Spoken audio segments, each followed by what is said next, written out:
Hi there.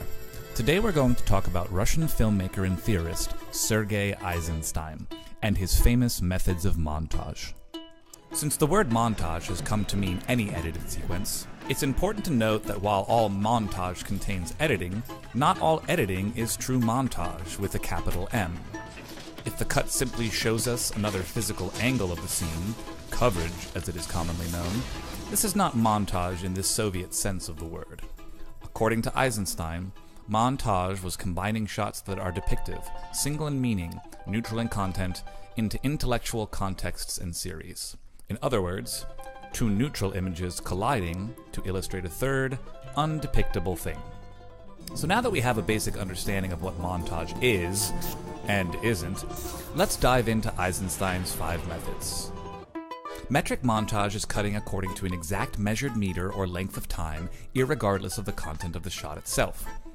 Eisenstein cites the patriotic demonstrations from the end of St. Petersburg as an example of metric montage.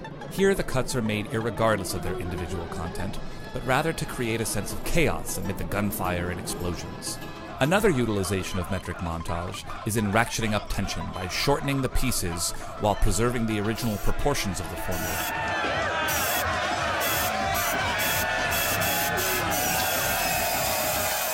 Also referred to as continuity editing, rhythmic montage is the easiest to spot and most widely used method of montage.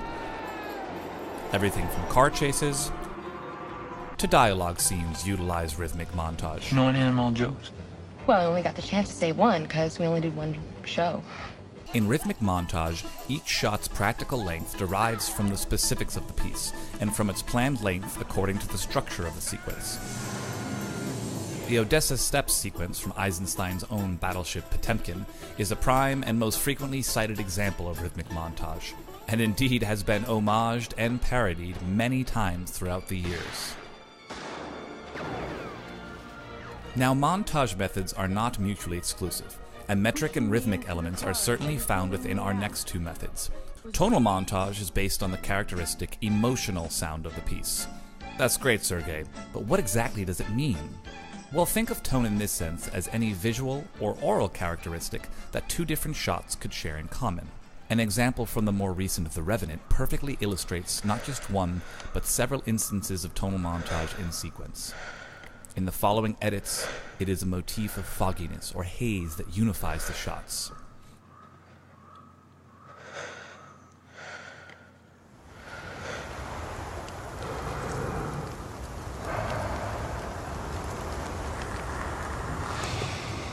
There are other tonalities you can use as the basis for your montage as well.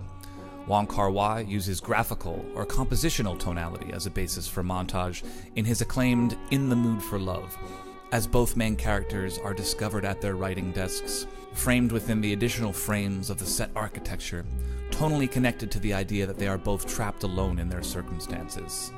In these series of shots from Martin Scorsese's The Age of Innocence, light tonality drives the edits.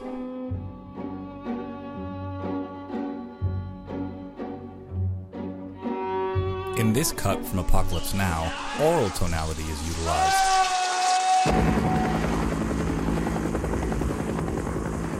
Overtonal is by its nature more abstract and complicated than the methods discussed up until now. As Eisenstein puts it, from the moment that overtones can be heard parallel with the basic sound, there also can be sensed vibrations, oscillations that cease to impress as tones, but rather as purely physical displacements of the perceived impression. One scene famous for cross-cutting and rife with overtonal montage is the baptism sequence from The Godfather Part 1. Many themes, tones, and overtones intermingle in this sequence that treats violence as a holy writ, shows the connection between religion and corruption, and sanctifies the actions of a murderer.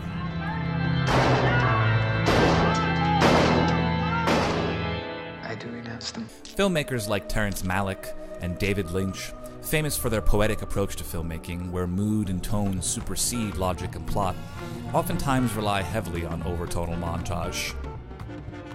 Eisenstein said intellectual montage is montage not of general physiological overtonal sounds, but of sounds and overtones of an intellectual sort. One glaringly obvious example from a well-known film is the cross-cutting of the caribou being slaughtered with Willard killing Colonel Kurtz in Apocalypse Now.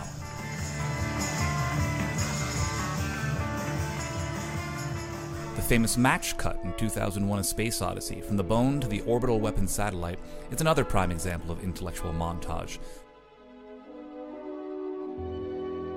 So there you have it, folks. Eisenstein's 5 methods of montage, explained and exemplified for your viewing pleasure.